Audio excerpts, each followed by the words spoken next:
Praise the Lord, everyone. Today is November 25, 2024, as I share my video download for today.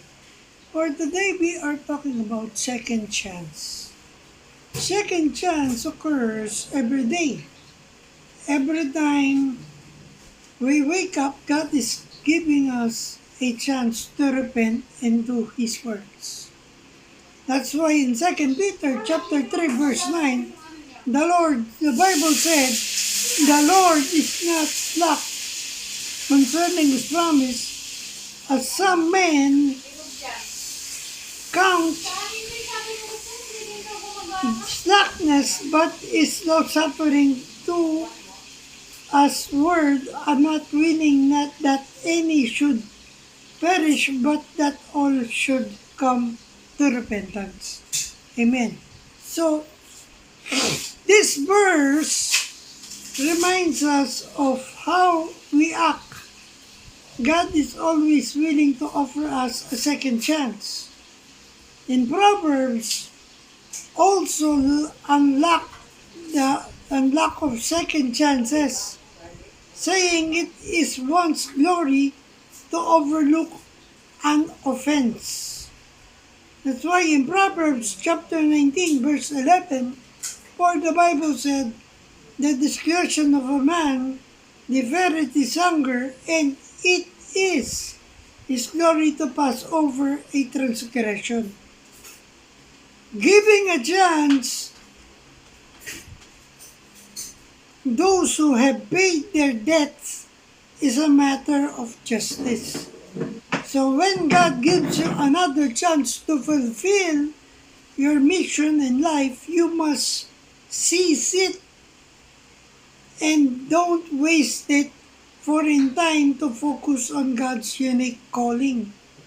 That's why in 2 Corinthians chapter 6 verse 1, for the Bible said, we then as workers together with Him beseech you also that ye receive not the grace of God in vain.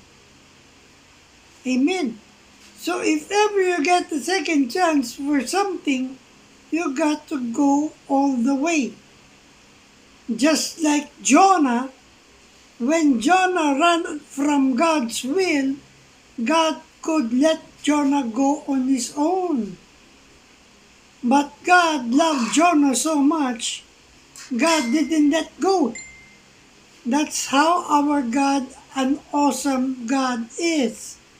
That His love for us is really unmeasurable or unconditional. That's why God is giving us always a second chance. So stay focused and never waste the opportunity of second chance. Because God will not be tired of giving us a second chance. Not unless if we die. If we are dead, there will be no more second chance. Because we could not fulfill of what God's plan for us. So, if there is time, do not waste that second chance. So I hope I have inspired you with this video journal of mine. Remember, we are on a mission. Keep the fire burning, for we live to serve God. Stay safe, and God bless everyone. Good morning.